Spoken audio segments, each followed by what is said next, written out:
Well, good day everyone, it's Graham from Great Off-Road Adventures. Welcome back to another video.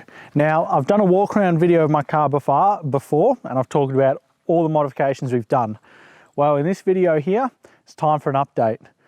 It's time to update you with what we've changed since then and why we've changed it, why we've gone from what was a good setup to now what I think is an even better setup. So let's get started.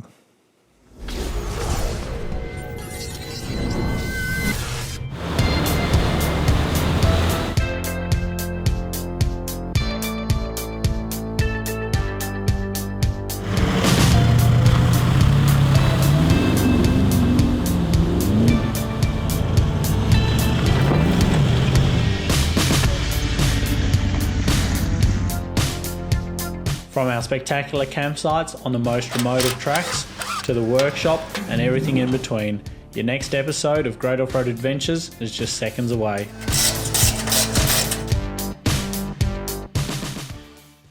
Well, starting at the front of the car, it pretty much remains unchanged from before. We're still running the TJM bar work, bull bar scrub rail side steps. It's a good combination. I find it worked quite well for how I use the car. We're using the X-Ray Vision HRD spotties. They work really well. Carbon winch in the front with the Factor 55 link. Moving up, we're still running 2 UHFs in the car. So obviously one on the front and one at the back mounted off of the awning, a little short antenna. AM/FM radio antenna that was mounted over this side has been removed. Just found that it really didn't get us any benefit. It got us maybe 2 or 3 kilometers further reception. And then as soon as I turned my headlights on, it got interference, even in Perth where there was really good reception. So because we do a fair bit of night driving and all of that, I just got irritated by it. So I've gone back to the factory setup. Mobile phone antenna remains over there. And I'm looking at retaining that and linking it in instead of with the passive cradle that the phone sat in before with like a self-fire unit or something similar. So that's why I've left it there. Moving down the side of the car, rims and tyres remain unchanged. We're still running the Toyo RTs, so you can check out my review up there on what you think of them. Running the Allied rims still, again, slightly wider offset from factory, and it vastly increases the stability of the car going off-road, going off camber, especially because we've also got weight on the roof. And then I guess the last thing down the side of the car to chat about is obviously we've got the Safari snorkel still. Again, it's remained unchanged from before. So anyway, that's the bar work and the front of the car.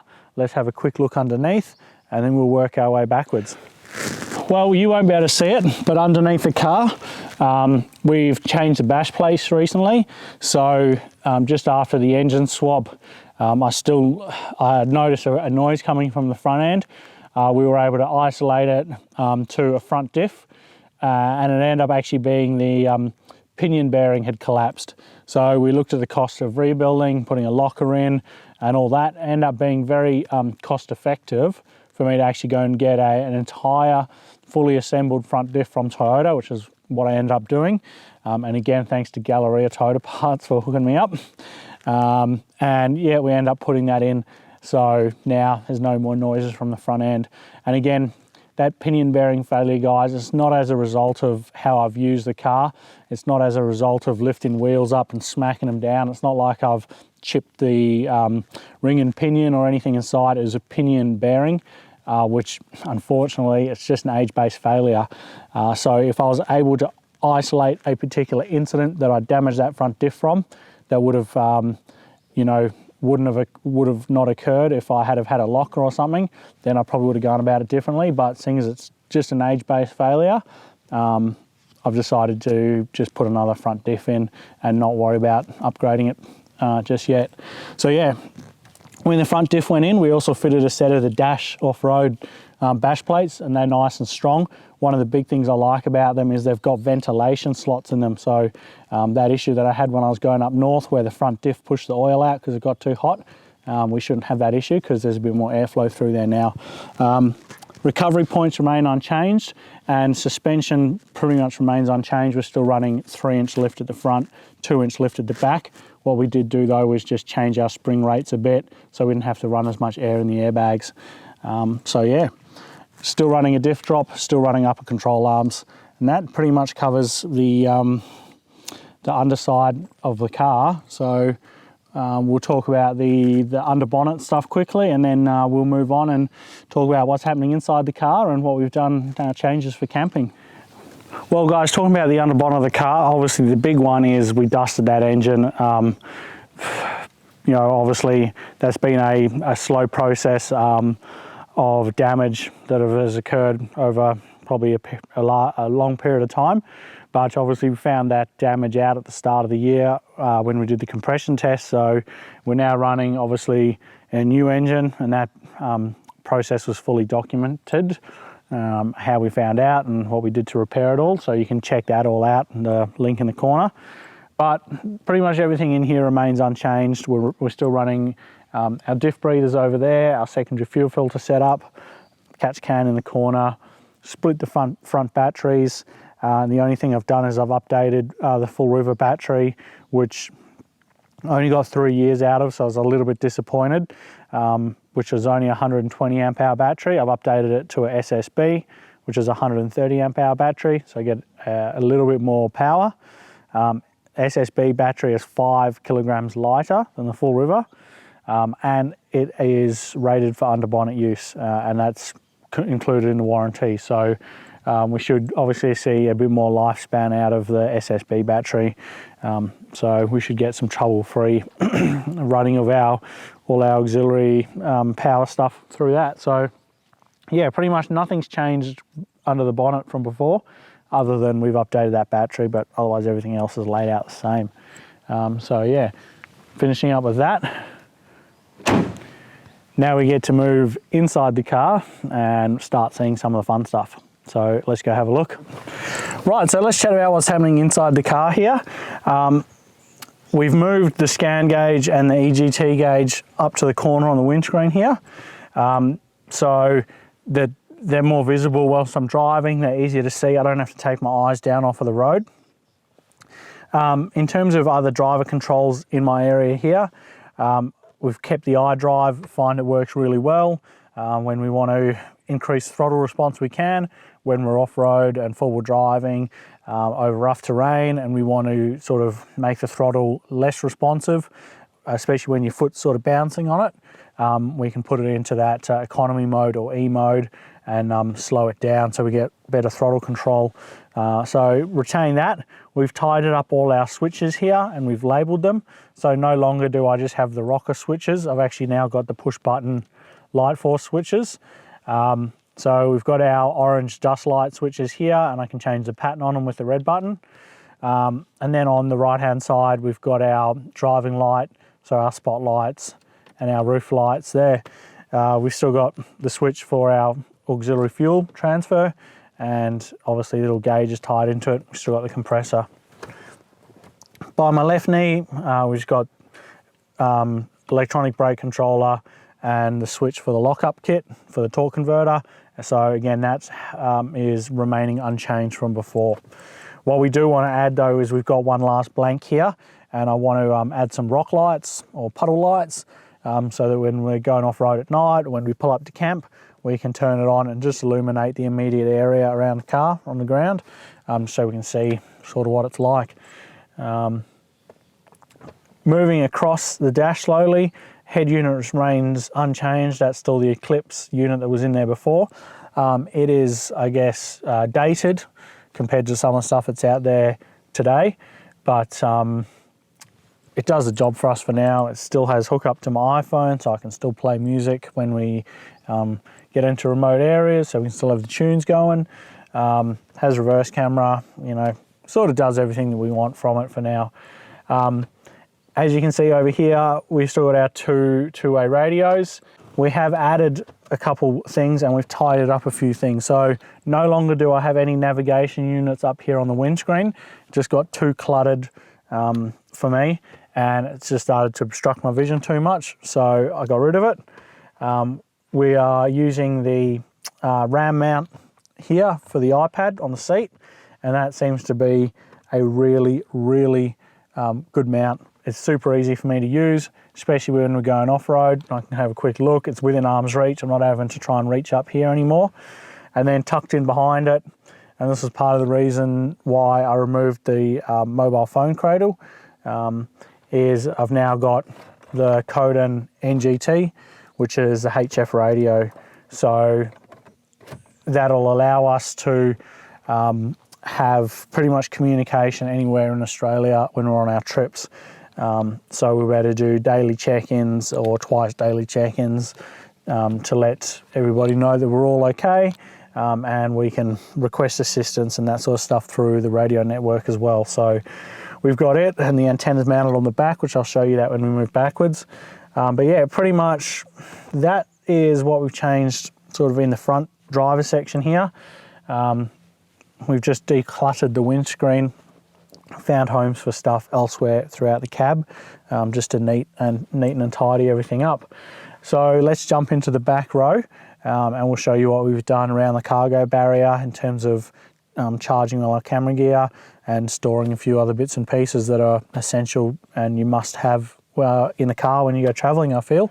All right, everyone, well, we're in the back seat here, and we've got to talk about what changes we've made in this area. So first thing you'll notice is all our electrical charging gear, the inverter, all the camera chargers and everything, they used to be on the driver's side, and we've moved them to the passenger side. The main reason we've done that is just for accessibility. So we keep the camera gear on this side of the car now, on the passenger side. And so that's when we're set up at camp. It's under the awning. We can come in here, we can have the awning out, we can set up the little table, we can plug the laptop into the inverter, we can run the laptop, we can back up all our camera footage, all our camera bags and cameras are here.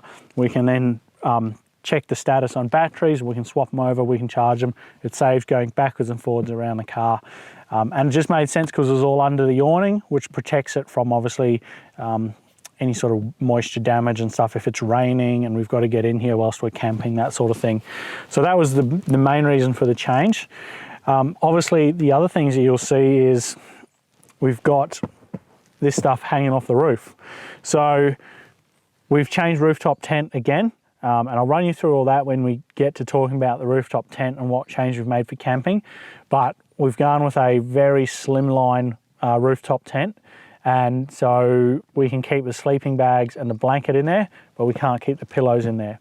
And so in order to just find a viable solution for storing them in the car, because we've got our own pillows for camping and our own pillows for at home, so we don't forget them, this was what I came up with.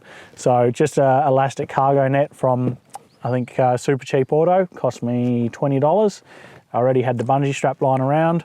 It clips into the cargo barrier, it clips into the handholds here, holds the pillows up nice and out of the way for us. It might be a little bit of an inconvenience if you were having to use the car as a 4-seater, but all I do is I just move the net into the back section and stuff it all up there. So yeah, turns out to be a pretty useful little mod in my opinion. We can also stuff our jumpers and stuff up there during the day, especially now that we're in winter. You know, you might start off wearing a jumper in the morning and it gets too hot during the day. You can just stuff it up there instead of throwing it in the back and it getting in the way. So everything else that you see here is camera gear. The only other thing is I've just got my fold-up solar panel that I store back here too, and I've also got the ladder for the rooftop tent, which I store back here. And again, what I want to do is find a proper home for this, like I've sort of done with the pillows, but I just haven't found that just yet. So look, when I do, I'll let you know. But yeah, the rest of the stuff here is just camera gear. We've still got our false floor in place, and so the false floor, underneath it has the water bladder, so that we have about 80 litres of water on board for our big trips, and that works out really well. So those are the changes we've made in the middle of the car. Let's jump around the back where it gets a bit more exciting and run through what's happening there. So the rear of the car, again, it's remained somewhat unchanged from the previous walk around that I did, but we're using the PM Canvas rubbish bag now, with the wheel cover and their storage bags, and that has really stood the test of time now. It's coming up on 18 months old and no issues whatsoever. So yeah, I'm going to actually get Nathan to make me up another canvas cover for this wheel, and hopefully a couple other storage pockets as well. Ties in with the MaxTrax mount, so we can obviously keep the MaxTrax on this wheel as well. The reason why we have the rubbish bag and the MaxTrax on this wheel as opposed to splitting them across the two wheels is obviously partly the number plate, but this wheel here also sits inside the 270-degree awning when it's swung out, and so if you store a lot of bulky stuff on here like the rubbish bag and the MaxTrax, it takes up your sort of undercover area when you've got the awning out. So we've moved that to this side where it's out of the way. On the inside here, you may have remembered I used to have my shovel holder and it stood parallel with the high lift jack. Well, to lose a little bit of weight and to give us the space and whatnot required to fit the HF antenna, I've removed the shovel holder. So yeah, obviously, like I said, when we're at the front of the car, we've obviously got the Codan HF radio now. So I've got the Codan auto tuner antenna on a custom bracket mounted on the rear swing arm here. So it's out of the way, it's not going to get damaged if we do hit something like wildlife or something driving at night. So it's a lot safer at the back and it's not vulnerable to damage like they are at the front. So moving on to this wheel, this is what we did with shovel. We've got a split in two shovel and we've mounted it to the inside of this swing arm here. Now the reason why we got the split in two shovel is the one-piece shovel, we wouldn't be able to take out the shovel holder when the awning swung out. So obviously awning swung out, we can still access the two-piece shovel, quickly thread it together, get the car out if we need to, tend to the fire, dig the fire pit, whatever we need to do with it. So that's where I've mounted the shovel now. So those are the changes we made to the rear bar. In terms of lighting and all that, it's remained unchanged with our camp lights. So let's jump inside the car. Inside the car has, again, remained relatively unchanged from before, although we have done quite a bit of tidying up.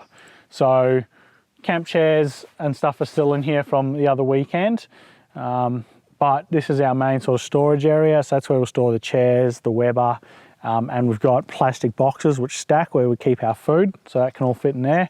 Obviously got the 50-litre fridge still, and then in the drawers, the left-hand drawer is my tool drawer.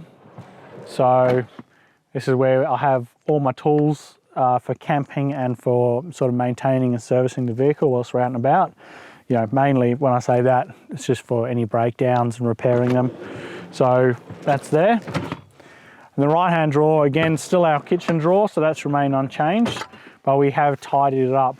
So now no longer do we just sort of throw stuff in here. It all has a home, and what we've done is we've tried to organise a lot of stuff into plastic tubs. So Jess did a great job, found these cheap plastic tubs from Kmart. So now, instead of having to remove 6, 7, 8 items to get something out from the back, we can literally just remove one item and then pull the drawer out. Sorry, pull the plastic container out like that. And then obviously vice versa, when it comes to putting it all back together, it's a lot easier. So yeah, if you are looking at ways to try and organise your drawers, you're finding they're getting a little bit out of hand. I sort of was against the idea at first because I thought that we'd lose out on storage space, but the plastic tubs that hold stuff in place and you can just lift one tub out, it just helps you organise it and just sort of maintain it so much better. So yeah, that was a really great and handy addition. Down the side of the fridge has remained unchanged. It's just where we store our bulky stuff like our little gas cooker, our washing up tub, keep the camp lights there. So on that topic, we obviously have the portable camp lights from KT, but I found them really beneficial, having the red light and the white light all in one. So I went to PDP and I got one of the PDP white and red strip lights and mounted on the tailgate here. So now we've got obviously a mounted light for red and white, but we've also got our portable camping light kit. So say we set up the gazebo or the little annex thing, we can obviously put some lights in there as well. So that's quite beneficial. And then last thing you see here, we've just got our Velcro on Bunnings lights, which we use in the rooftop tent. So I guess on that topic, we finished looking at the car. Now let's look at what modifications we've made for camping in terms of rooftop tent, ensuite and all that, and then we're pretty much wrapped up. So let's have a look at what change we made for camping. All right, so as you can tell, obviously we've got a new rooftop tent. Before I open it up, I'll just quickly talk about obviously the changes that we've made in that regard. So we started with the King's rooftop tent. We obviously had the dramas with that, which I documented. We then sort of ran without the rooftop tent for a bit.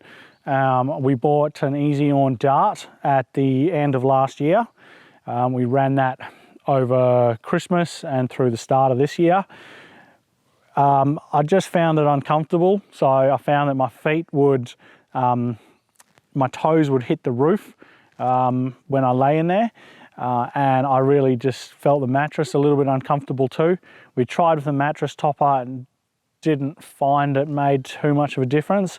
So between those two things, I really just didn't find the tent comfortable for me. Jess didn't have any issues with it, but for me, I just didn't find it comfortable. So we ended up getting rid of it, and we've ended up going with a Motop now. So again, we were able to go and view that tent in person in Perth. I was able to lie in it, we were able to pack our bedding in it, and its main benefit for us is that it's very, very slim line. So I'm going to open it up, show you it, and bear in mind I've only used it for 5 nights, so I'm not prepared to do like an in-depth review as to my thoughts on it, but so far so good. And you know, we'll do an in-depth review probably a couple months time once we've been able to use it a bit more. So let's open it up and have a look. So one of the things that we've done, we were always making changes. We've added some over center latches, and it just means that when the bedding's in there, it makes it a little bit easier to open the tent. So the other thing we've done is we've added some crossbars so we can tie stuff down on top of the tent. So the tent's rated to have 30 kilos on the roof. So we've got obviously solar panel at the front, but we've got some crossbars, one behind the solar panel and then one at the back here. And this back one's folded down so I can fit into my carport, which I've got to say, being able to fit into my carport is a nice addition that I haven't been able to do with any of the other rooftop tents I've owned. So that was a big benefit of it being so slimline. So get the canvas opened up, get the elastic out of the way. 2 poles here to open up the sort of little, I guess they call it an annex from the back here. So we'll set it up. And then the second one. And obviously, like I touched on before, obviously the one thing that we can't store in the tent that we've been able to in the past is the pillows and the ladder. So I'll quickly grab the ladder from the car. But it is that simple to set up the rooftop tent.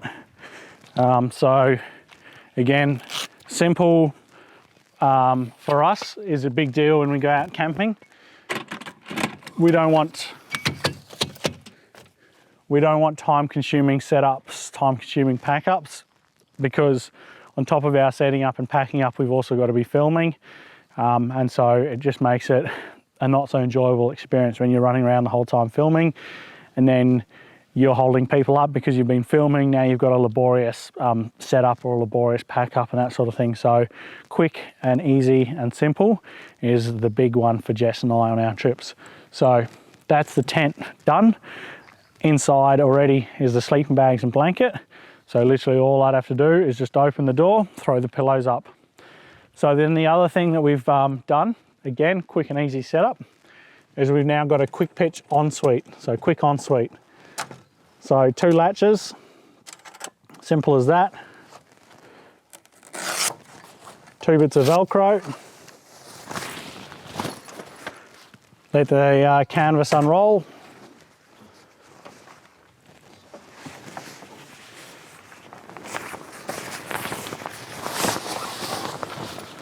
And right there, we've got an instant shower tent pretty much. So within 30 seconds, we can use it to get changed. We can set up a chemical toilet inside it. We can set up a shower inside it. It's very flexible and it's great for privacy when you're camping in a big group or in popular areas. And because it's quick and easy to set up, again, we just use it so much more often. And it's not like our old blue pop-up shower tent, which was that one with the poles that you'd have, the flexible arms that you'd have to try and fold into 3 circles and fit it in the bag. It's mounted to the car, it's always there, so it's simple and quick and easy to use. So they're the big changes we've made when it comes to our camping setup. But what I'll do as well is I'll swing the awning out, show you that as well. So it's our Easy On Batwing 270-degree awning. Again, this one here, of all my camping gear that I've currently got, is probably the oldest piece that I own, I reckon. I owned this when I had my, well, I guess my second 4-wheel drive. Look out for that, it'll always catch you out. HF antenna whip. So I had this on my silver Ford Ranger before Great Off-Road Adventures was even a thing. So that gives you some idea on how old it is. And other than it being dirty, because I've never cleaned it, it still works perfectly.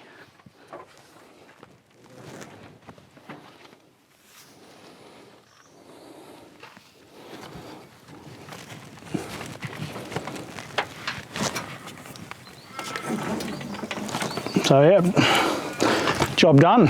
All you got to do is clip it on, tension it up. And on a day like today, where there's no wind, I just leave it like this. It doesn't need the arms to be brought down. But if it was windy, then each one of these crossbars also has an arm or a leg in it, I should say.